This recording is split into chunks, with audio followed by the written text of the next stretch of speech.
శ్రీమన్నారాయణ. శ్రీమన్నారాయణీయం మొదటి దశకంలోని 7వ శ్లోకం.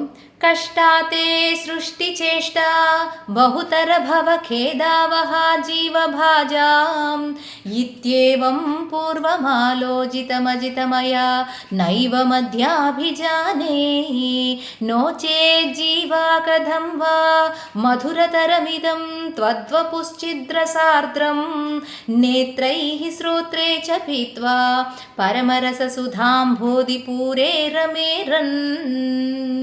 అయ్యో స్వామి, ఇదివరకు అసలు ఈ సృష్టి అంతా కూడా ఏర్పడింది, సంసార సాగరం ఏర్పడింది, దుఃఖాలయము అనుకున్నాను, దుఃఖసాగరము అనుకున్నాను.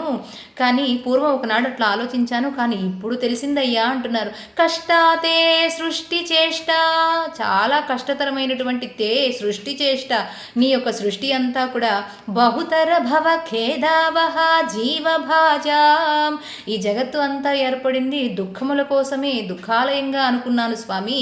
ఇది ఏవం పూర్వం అని పూర్వం ఒకనాడు ఇట్లా అనుకున్నాను. ఆలోచితమజితమయా నైవ మధ్యాభిజానే, అజితుడవైనటువంటి నిన్ను జయించేటటువంటి వాళ్ళు ఎవరూ లేనటువంటి నీ దివ్యమంగళ స్వరూపాన్ని, ఆ పరమాత్మ స్వరూపాన్ని దర్శించడం కోసమే ఈ జగత్తు అంతా సృజించావా స్వామి. కాకపోతే తెలియని నాడు ఈ ఇంద్రియాల వల్లే కదా అన్నీ వస్తున్నాయి, కాబట్టి ఎందుకు ఇచ్చావా ఈ శరీరాన్ని, ఎందుకా ఈ ఇంద్రియాలని భ్రమలో బ్రతికాను స్వామి. కానీ ఇప్పుడు అర్థమైంది, నువ్వు కనుక ఇవి ఇవ్వకపోతే నోచే జీవా కథం వా మధురతరమిదం త్వద్వపుశ్చిద్రసార్ద్రం, ఈ జగత్తే చేయకపోతే, ఈ శరీరాన్నే ఇవ్వకపోతే, ఈ ఇంద్రియాలనే ఇవ్వకపోతే మధురాతి మధురమైనటువంటి నీ దివ్యమంగళ స్వరూపాన్ని నేను ఎలా చూడగలుగుతాను.